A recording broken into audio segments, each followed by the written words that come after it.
యాంత్రీకరణ ద్వారా వరి నాట్లు. నానాటికి వరి సాగులో సమస్యలు పెరుగుతున్నాయి. వాతావరణ మార్పులు పెను సవాలుగా మారుతున్నాయి. సకాలంలో నాట్లు పడే పరిస్థితి లేదు. కూలీల లభ్యత, ఛార్జీలు కూడా ప్రధాన సమస్య. గత 10 ఏళ్లలో కూలీల ఖర్చు సాగు వ్యయంలో 15-18% నుండి 45-47% పెరిగింది. ఈ పరిస్థితుల్లో యాంత్రీకరణ ఆవశ్యకత పెరిగింది. దీంతో వరి నాటు యంత్రాలు అందుబాటులోకి ఉంచడం, వాటి ప్రాచుర్యం పెరగడం జరిగింది. యాంత్రీకరణ పలు సమస్యలకు పరిష్కారంగా నిపుణులు సూచిస్తున్నారు. అభ్యుదయ రైతులు ఆచరణలో నిరూపిస్తున్నారు.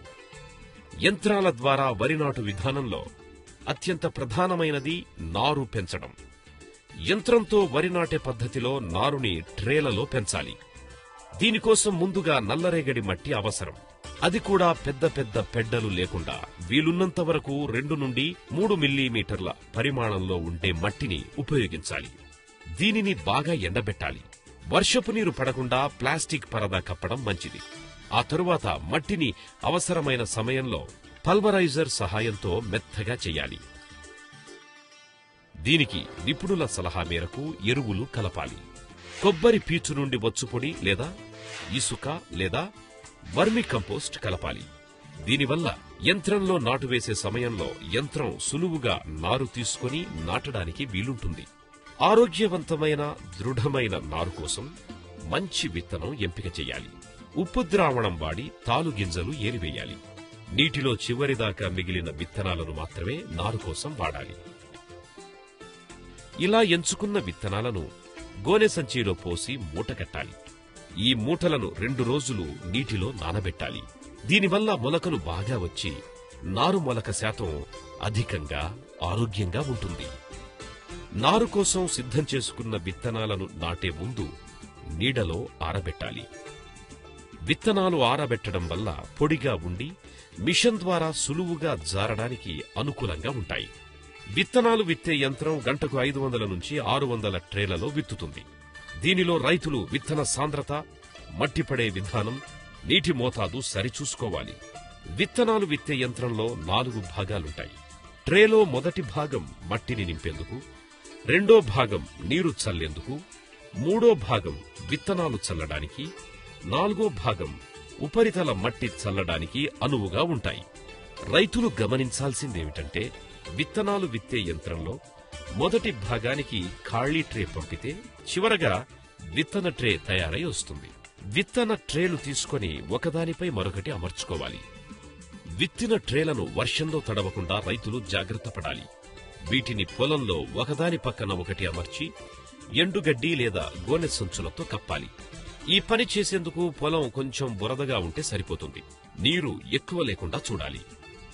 ప్రతిరోజు ట్రేలపై జల్లు మాదిరిగా నీరు చల్లాలి లేదా నీటిని పెట్టి తీసివేస్తుండాలి. ట్రేలు అమర్చిన 3 రోజుల తరువాత ఎండుగడ్డి తీసివేయాలి. పొలంలో ట్రేలను అమర్చే ముందు భూమి చదునుగా ఉండేలా చూసుకోవాలి. ట్రేలలో నారు సమంగా పెరుగుతుంది. నీటి మోతాదు ట్రే ఎత్తు కంటే ఎక్కువ ఉండకుండా జాగ్రత్త పడాలి. నీటిని బయటకు పంపి పొడిగా ఉంచితే నారుమొక్కల వేళ్లు బాగా పెరుగుతాయి. ఈ విషయం రైతులు గుర్తించాలి. ట్రేలలో పెంచే నారులో జింకు, ఇనుము, ఇతర పోషకాహార లోపాలు రాకుండా జాగ్రత్త పడాలి. ట్రేలలో పెంచిన నారు యంత్రంతో నాటేందుకు భూమిని ముందుగానే సిద్ధం చేసుకోవాలి. భూమిని బాగా చదును చేసి సమతలంగా తయారు చేసుకుని తరువాత నారు నాటే ముందు 2 సార్లు దమ్ము చేయాలి.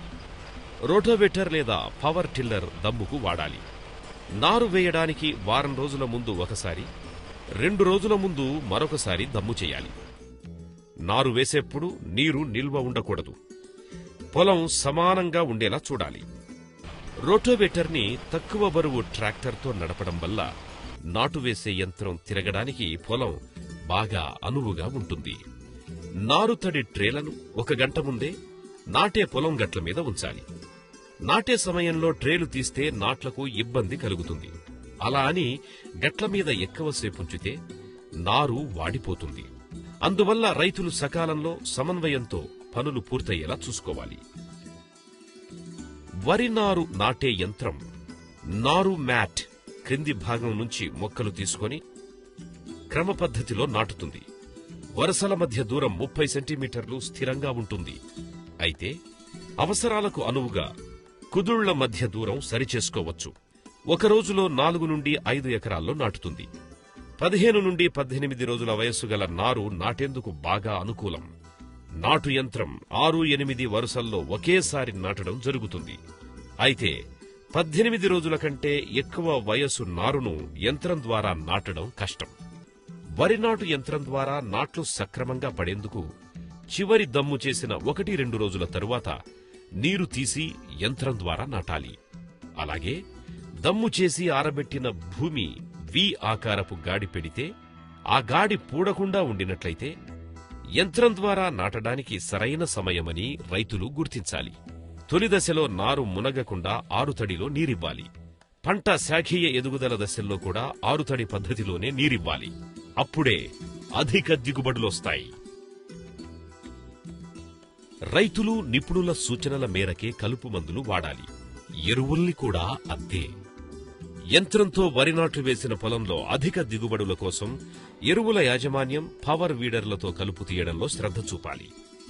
వరి నాటు యంత్రం ద్వారా వరి సాగులో విత్తన మోతాదు తగ్గుతుంది.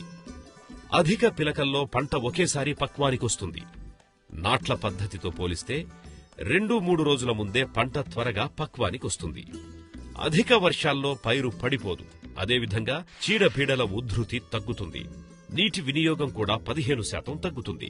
అయితే యంత్రాల ధర, లభ్యత సవాలుగా ఉన్నాయి. మారుతున్న పరిస్థితుల్లో యాంత్రీకరణ ద్వారా నాట్లు అత్యంత ఆవశ్యకం.